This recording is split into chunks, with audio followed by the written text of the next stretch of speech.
Classes. मैं हूं Vishal sir and from today we are doing victory batch day 10 science 2 start कर रहे हैं हम लोग। तो विक्ट्री बैच 2 के 23 साइंस 1 ऑल 10 लेसन्स के इंपॉर्टेंस के साथ वीडियो हमारे चैनल में अपलोड हो चुका है एंड आज के बाद से हमारे चैनल में अपलोड होगा साइंस 2 का वीडियोस। साइंस 2 का आज हम लोग चैप्टर 1 करने जा रहे हैं, हेरिडिटी एंड इवोल्यूशन। ओके, इस चैप्टर से रिलेटेड जो इंपॉर्टेंट कॉन्सेप्ट और इंपॉर्टेंट टर्म्स है वो हम इस वीडियो में डिस्कस करने वाले हैं। वीडियो में एंड तक बने रहना। चैनल अगर आपने अभी तक सब्सक्राइब नहीं किया है तो चैनल को सब्सक्राइब कर दो। If there is any doubt do comments. Okay, video को शेयर करना, वीडियो की रीच बढ़ाना। इसी तरीके के वीडियोस साइंस 2 के भी मेरे चैनल में आते रहेंगे। तो चलिए स्टार्ट करते हैं फर्स्ट क्वेश्चन से। What is meant by heredity and evolution? Heredity और इवोल्यूशन का मतलब क्या है? दोनों अलग चीजें हैं। हेरिडिटी और इवोल्यूशन दोनों डिफरेंट कॉन्सेप्ट है। तो सबसे पहले हम लोग सीखेंगे हेरिडिटी का मतलब। हेरिडिटी का मतलब क्या होता है? Transfer of biological character from one generation to the next one with the help of genes is called heredity. Okay, जो पेरेंट्स होते हैं, टेक एग्जांपल डॉग। डॉग कैसा दिखता है? आपने देखा है डॉग कैसा दिखता है? अगर डॉग को बच्चा होता है तो क्या वो बिल्ली जैसा दिखता है या इंसान जैसा दिखता है? किसी के जैसा नहीं दिखता, डॉग जैसा ही दिखता है, राइट? तो पेरेंट्स से जो जीन्स ट्रांसफर होता है बच्चों में, उन जीन्स के अंदर पेरेंट्स के सारे कैरेक्टराइजेशन, सारी प्रॉपर्टीज जीन्स में स्टोर होती है। वो जीन्स किसको मिलता है? जो ऑफस्प्रिंग होता है। जो ऑफस्प्रिंग होता है उसको पेरेंट्स की जीन्स आते हैं। इसी ट्रांसफर को, ये जो जीन्स ट्रांसफर हो रहा है एक जनरेशन से दूसरे जनरेशन को, ये जो कैरेक्टरिस्टिक ट्रांसफर हो रहा है एक जनरेशन से दूसरे जनरेशन को, इसी को हम लोग क्या बोलते हैं? हेरिडिटी। क्या बोलते हैं? हेरिडिटी। बिल्ली का बच्चा बिल्ली जैसा दिखता है, हाँ, इंसानों का बच्चा इंसान जैसा दिखता है, डॉग्स के जो बच्चे होते हैं वो डॉग्स जैसे दिखते हैं, राइट? तो ये किस वजह से होता है? Due to heredity. Okay, now what is next topic? Evolution. Evolution का मतलब क्या होता है? Gradual change occurring in living organism over a long duration is called evolution. लंबे समय में, बहुत लंबे समय में लिविंग ऑर्गेनिज्म में चेंजेस आते हैं, उनके बॉडी के स्ट्रक्चर में, उनके दिखने के तरीके में, उनके खाने के तरीके में, रहने के तरीके में, एवरीथिंग। बहुत लंबे समय में, मतलब 1000-2000 साल बाद कुछ चेंजेस लिविंग ऑर्गेनिज्म में आता है। उस चेंजेस को हम लोग क्या बोलते हैं? इवोल्यूशन। क्या बोलते हैं? हेरिडिटी मतलब एक जनरेशन से दूसरी जनरेशन में कैरेक्टरिस्टिक पास होना, मतलब पेरेंट्स के अंदर जो बायोलॉजिकल कैरेक्टरिस्टिक है वो बच्चों के अंदर आना, वो क्या हो गया? हेरिडिटी। लेकिन लंबे समय में इसमें थोड़ा सा चेंजेस आता है, उस चेंजेस को हम लोग क्या बोलते हैं? इवोल्यूशन। क्या बोलते हैं? और ये इवोल्यूशन किस वजह से आता है? सराउंडिंग के वजह से। किस वजह से आता है? सराउंडिंग के वजह से इंसान, जानवर, किसी भी लिविंग ऑर्गेनिज्म के बॉडी में जो चेंजेस आता है उसको हम लोग क्या बोलते हैं? Heredity and evolution. क्या बोलते हैं? Heredity and evolution. Okay, next topic, what do you mean by translation? Translation मतलब क्या होता है? ट्रांसलेशन नॉर्मल इंग्लिश में अगर हम लोग ट्रांसलेशन का मतलब ढूंढे तो ट्रांसलेशन का मतलब क्या होता है? एक कोई लैंग्वेज बोल रहा है उसको दूसरे लैंग्वेज में कन्वर्ट करना, ट्रांसलेट करना। जैसे आपको कभी तमिल तेलुगु कुछ समझ नहीं आ रहा है तो हम लोग इसको क्या कर देते हैं? कन्वर्ट करते हैं ना इंग्लिश में, तो समझ में आता है, या हिंदी में कन्वर्ट करते, गूगल ट्रांसलेटर होता है, देखो। बट ये ट्रांसलेशन अलग है, ये आपके बॉडी के अंदर हो रहा है, डीएनए के अंदर हो रहा है ट्रांसलेशन, ठीक है? इसका प्रॉपर डेफिनेशन क्या होगा? As per the codon, DNA के अंदर कोडॉन होते हैं, ऑन एमआरएनए, डीएनए के अंदर एमआरएनए होता है, the tRNA molecule with complementary anticodon, मतलब टीआरएनए और उसके साथ एंटीकोडॉन एमआरएनए के साथ जाकर मैच होते हैं। क्या होते हैं? वापस टीआरएनए के मॉलिक्यूल्स अपने साथ एंटीकोडॉन्स को लेकर आते हैं और किसके साथ जाके मैच करते हैं?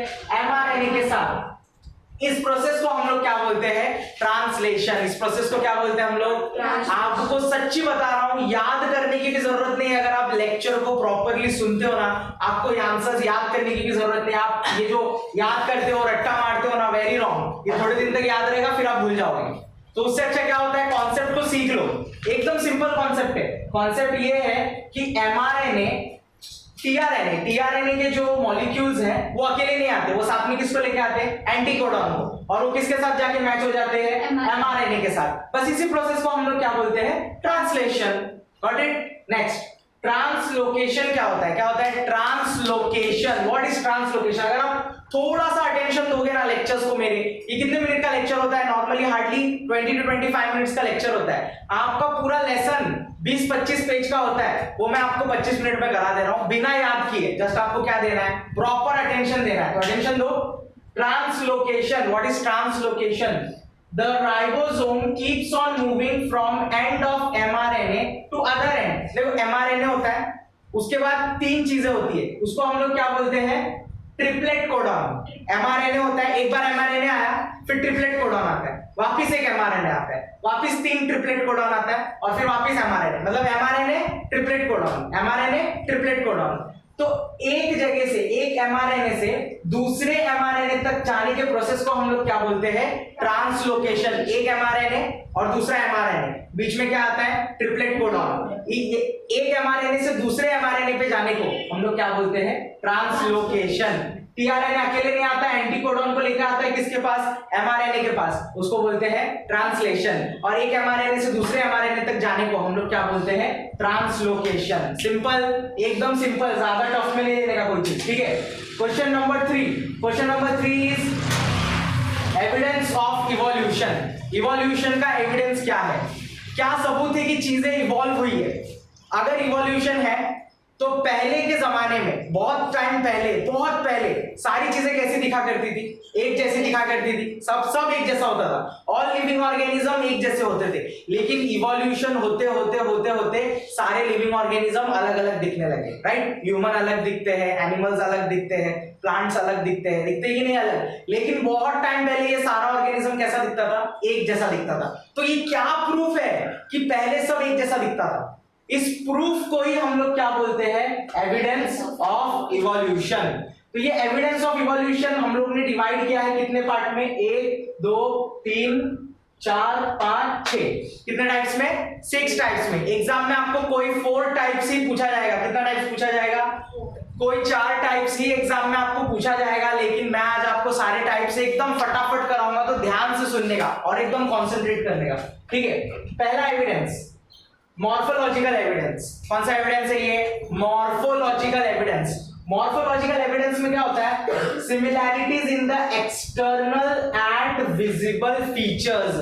बाहर से दिखने में जानवरों में आपको सिमिलैरिटी नजर आएगी। डॉग को कितने आईज होते हैं, 2 आईज होते हैं। कैट को कितने आईज होते हैं, इवन ह्यूमन को कितने आईज है, 2 कान है। डॉग को भी 2 कान है, कैट को भी 2 कान है, राइट। तो ये सिमिलैरिटीज है कि नहीं, तो ये बताता है कि पहले सब एक जैसे हुआ करते थे, लेकिन टाइम जैसे जैसे जाता गया वैसे वैसे इवोल्यूशन होता गया।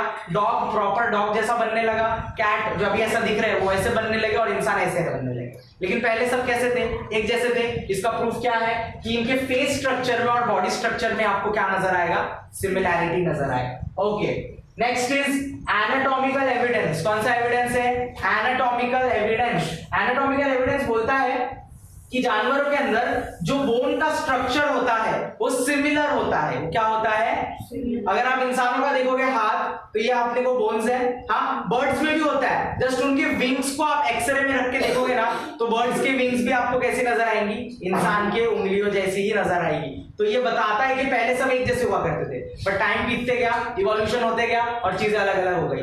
तो मेन 2 क्या हमने, मॉर्फोलॉजिकल, दिखने में बाहर से सेम लगते हैं, एनाटॉमिकल, बोन का स्ट्रक्चर सेम रहता है। बोन का स्ट्रक्चर क्या रहता है। उसके बाद आ रहा है वेस्टिजियल ऑर्गन। वेस्टिजियल ऑर्गन ये प्रूफ है कि पहले हम सब एक जैसे थे। वेस्टिजियल ऑर्गन का मतलब क्या होता है, ये हमारे बॉडी के अंदर के वो ऑर्गन्स होते हैं जो ऑर्गन्स पहले यूज में आते थे बट अब यूज में नहीं आते। पहले हम इन ऑर्गन्स को यूज करते थे बट अब हम इन ऑर्गन को यूज नहीं करते। फॉर एग्जांपल हमारे पेट के अंदर अपेंडिक्स होता है, ठीक है। अपेंडिक्स पहले यूज होता था जब हम लोग क्या थे, स्टोनेज पीपल थे ना, जब हम लोग स्टोनेज थे, नियोलिथिक मैन, इनके बारे में आपने पढ़ा होगा हिस्ट्री में। तब के टाइम से अपेंडिक्स हमारे पेट में यूज होता था, बट अभी टाइम चेंज हो गया, हमने इवोल्यूशन कर लिया, तो वो पार्ट अभी हमारा यूज नहीं होता, वो ऑर्गन यूज नहीं होता। तो उस ऑर्गन को हम लोग कौन सा ऑर्गन बोलते हैं, वेस्टिजियल ऑर्गन। हर एनिमल के अंदर वेस्टिजियल ऑर्गन होता है। ये बताता है कि पहले सब एक जैसे हुआ करते थे, सारे ऑर्गन्स यूज होते थे, लेकिन इवोल्यूशन के बाद हमारे कुछ ऑर्गन्स क्या हो गए, यूज होना बंद हो गए, दे बिकेम वेस्टिजियल ऑर्गन। उसके बाद आता है पैलेंटोलॉजिकल एविडेंस। क्या आता है, palaeontological evidence. Palaeontological evidence 2 type में है, फॉसिल्स एंड कार्बन डेटिंग। क्या है, फॉसिल्स एंड पैलेंटोलॉजिकल किस पे डिपेंड करता है? पैलेंटोलॉजिकल डिपेंड करता है दो चीज पे, फॉसिल्स पे और कार्बन डेटिंग पे। अब सबसे पहले हम लोग फॉसिल में आते हैं। फॉसिल क्या होता है? जब कोई जानवर मर जाता है, व्हेन एनी एनिमल डाइज, जब कोई जानवर मर जाता है तो वो जमीन पे मरता है, ठीक है, उसको उठाने वाला कोई होता नहीं, वो जमीन पे वैसा का वैसा ही रहता है। बहुत टाइम बीतने पे उसके ऊपर सॉइल का लेयर आ जाता है। क्या आ जाता है? सॉइल का। बहुत सालों बाद सॉइल का ज्यादा लेयर आने पे वो जानवर सॉइल के एकदम निचले लेयर में चला जाता है। अब तो या तो उसकी हड्डियां बच जाती है, अगर और साल बीत गए तो उसकी हड्डियां भी गायब हो जाती है, लेकिन वो हड्डियां अपना छाप छोड़ जाती है किस पर? सॉइल पे। और जब खुदाई की जाती है ना तो वो छाप के साथ सॉइल निकलता है। बस उसी को हम लोग क्या बोलते हैं? फॉसिल्स। क्या हमने कभी रियल लाइफ में डायनासोर देखा है? हम सिर्फ अंदाजा लगाते कि डायनासोर ऐसा होता है, हाँ, और सच में ऐसा ही था। ये कैसे पता चलता है? फॉसिल्स के वजह से, क्योंकि डायनासोर के इतने बड़े स्ट्रक्चर को हमने कैसे इमेजिन किया? It is not just imagine, ये कोई इमेजिनेशन नहीं है। डायनासोर्स जब मर गए तो बहुत सालों बाद उनके जब खुदाई की गई तो हमें उनके बड़े बड़े बोन्स के फॉसिल्स मिले। हमने उन बोन्स को अरेंज किया तब हमें पता चला कि ऐसा दिखने वाला कोई जानवर था। Got it? तो ये किस वजह से पॉसिबल हुआ? Due to fossils. किस वजह से पॉसिबल हुआ? Fossils. Living organism or their impression which are preserved deep down in the earth surface is known as fossils. Simple. Next. अब हमें कैसे पता चलता है कि कौन सी चीज बहुत पुरानी थी और कौन सी चीज नहीं थी? तो उसके लिए मेथड है कार्बन डेटिंग मेथड। क्या बोलते हैं इसको? Carbon dating method. Technique to understand the age of fossil. Fossil कितना पुराना है ये कैसे पता लगाया जा सकता है? कार्बन डेटिंग मेथड से। बहुत सिंपल मैं बताऊंगा आपको। जब कोई भी लिविंग ऑर्गेनिज्म जिंदा रहता है, जैसे हम आप सब जिंदा हो, हाँ, आप कार्बन कंज्यूम कर रहे हो। आप क्या कर रहे हो? कार्बन कंज्यूम कर रहे हो। और जब कोई लिविंग ऑर्गेनिज्म मर जाता है तो उसके बॉडी के अंदर से वो कार्बन क्या होने लगता है? निकलने लगता है। जो कार्बन निकल जाता है वो होता है C14, और जो बॉडी से कार्बन निकल नहीं पाता उसको होता है उसका नाम क्या होता है? C12। हम लोग मेजर करते हैं रेशियो, C14 का रेशियो C12 के रेशियो से, और पता लगा लेते हैं कि उस फॉसिल का एज कितना है। बस इसी टेक्निक को हम लोग क्या बोलते हैं? Carbon dating method. क्या बोलते हैं? Carbon dating method. इससे पता लगाया जा सकता है कि कोई फॉसिल कितना साल पुराना है। इसको लैब में आर्कियोलॉजिस्ट एक्सपेरिमेंट के द्वारा पता लगाते हैं। ओके? फिर आता है कनेक्टिंग लिंक। कौन सा एविडेंस है ये? Connecting link. कनेक्टिंग लिंक में क्या होता है? Some animal shows morphological character of two groups.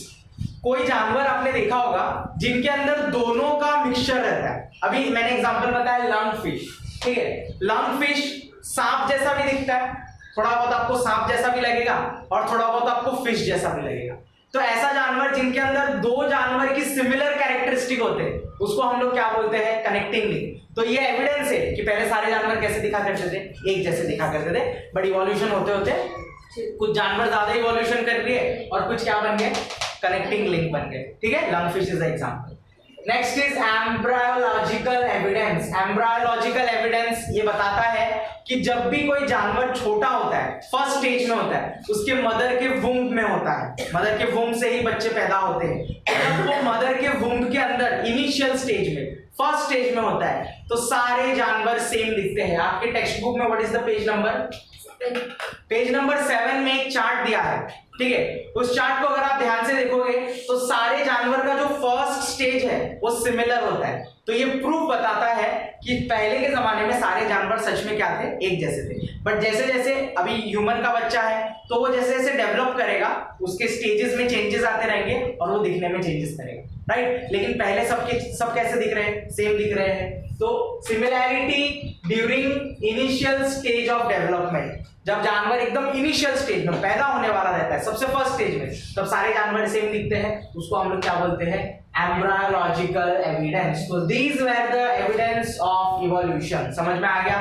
समझ में आ गया? एकदम सिंपल में, याद करने की भी जरूरत नहीं है, आप वीडियो अच्छे से देखो, समझ जाओगे सब। Okay, next is another important question, लमार्किज्म।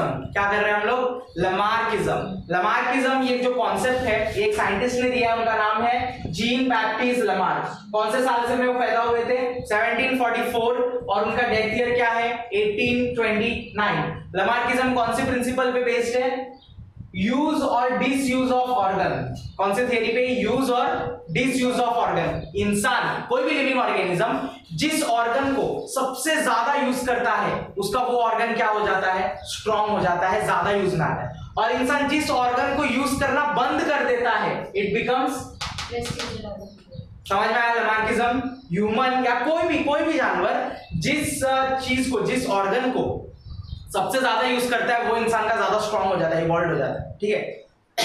इसीलिए ऐसा बोला जाता है कि दिमाग का ज्यादा यूज करो तो आपका टैलेंट लेवल बढ़ेगा। आप उसको यूज करना बंद कर दोगे it will become vestigial organ. कुछ लोगों में होता भी है ये। तो ये कोई झूठ मूठ नहीं बोला जाता, टीचर्स आपको झूठ नहीं बोलते कि आप पढ़ाई नहीं करोगे ना, आप बहुत सालों तक आप पढ़ाई नहीं करोगे, बचपन से आप पढ़ाई नहीं करोगे, लमार्किज्म वाला कॉन्सेप्ट हो जाएगा आपके साथ, आपका ब्रेन चला जाएगा वेस्टिजियल ऑर्गन। तो आपका ब्रेन वेस्टिजियल ऑर्गन में नहीं जाना चाहिए, इस वजह से उसको क्या करना चाहिए? यूज और डिसयूज ऑफ ऑर्गन, ठीक है।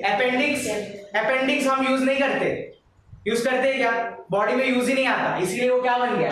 Vestigial organ. अच्छा, हम लोग उंगलियों को और हाथों को बहुत ज्यादा यूज करते हैं, इसीलिए कितने इवॉल्व है, देखो कितने ज्यादा इवॉल्व है, ये बहुत ज्यादा इवॉल्व है, राइट। तो जिस ऑर्गन को इंसान ज्यादा यूज करता है वो और इवॉल्व होता है, और जिस ऑर्गन को यूज नहीं करता वो इंसान का क्या हो जाता है? वेस्टिजियल ऑर्गन बन जाता है, वो यूज में ही नहीं आता, ठीक है। धीरे धीरे वो गायब भी हो जाता है, राइट। इसका एक और थियरी है, inheritance ancestry of acquired character. अभी जिस पेरेंट्स का आर्म स्ट्रांग होगा उसने वो क्वालिटी गेन की है, लंबे समय में उसका आर्म स्ट्रांग हुआ है, जिम जाकर या कोई काम करके उसका आर्म स्ट्रांग हुआ है। अब जो उसका ऑफस्प्रिंग होगा उसका भी आर्म पहले से क्या रहेगा? स्ट्रांग रहेगा। समझ में आया? Talented people have their child talented. Due to frequent hammering movement, shoulder of iron smith become very strong. आपने आयरन स्मिथ पता है आपको, लोहे का काम जो करता है, लोहा पीटने वाला काम, हाँ उसका आर्म ऑटोमेटिक स्ट्रांग हो जाता है। वो कोई जिम विम नहीं जाता, ऑटोमेटिक स्ट्रांग होता है due to the property of Lamarckism. Snakes को पहले लेग्स हुआ करते थे, ठीक है। वो लोग जैसे स्नेल और बाकी चीजें क्रॉल करती है ना, वो लोग भी क्रॉल करके चलते थे, बट बहुत टाइम पे उन लोग ने ना अपना जो लेग होता है ना वो यूज करना बंद कर दिया, बिकॉज उनको ना होल्स में जाना पड़ता था, बहुत जमीन के अंदर जो होल होते हैं ना उनके अंदर जाना पड़ता था, जिस वजह से अड़चन होती थी, लेग्स रहते थे ना उनको अड़चन होती थी। तो लमार्किज्म की वजह से उनको लेग्स चाहिए नहीं था, इसीलिए वो उन लोग यूज नहीं करने लगे ज्यादा, और उनका वो क्या चला गया? लेग्स चला गया। अभी आपने स्नेक देखा होगा, स्नेक को लेग्स होता है क्या? नहीं होता, क्योंकि उनको वो तकलीफ देता था। तो अभी आप दिमाग नहीं यूज करोगे तो वेस्टिजियल ऑर्गन, डेंजर सिचुएशन, ठीक है। तो दिमाग यूज करो। इसीलिए explain the mechanism of heredity changes. mechanism of heredity changes.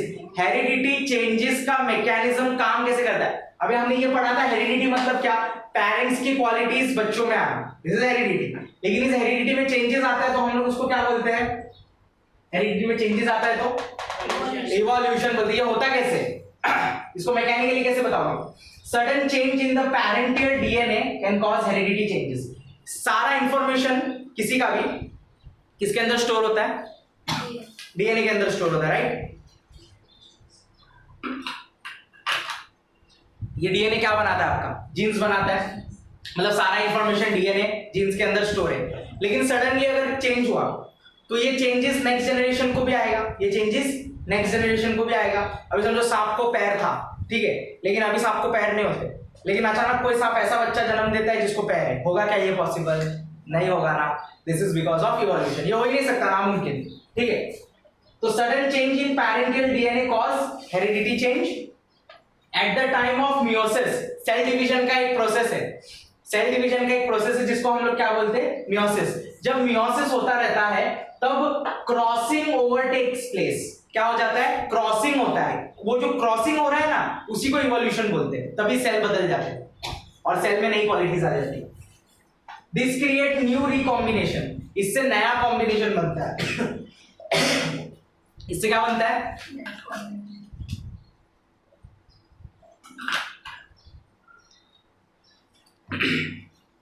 इससे क्या बनता है? नया कॉम्बिनेशन ऑफ जेनेटिक इंफॉर्मेशन। अब जो जीन्स है उनके अंदर नए इंफॉर्मेशन है, और ये नए जीन्स से जो ऑफस्प्रिंग आएंगे, यहाँ पे ऑफस्प्रिंग को हम क्या बोल रहे हैं? हैप्लॉइड्स। क्या बोल रहे हैं?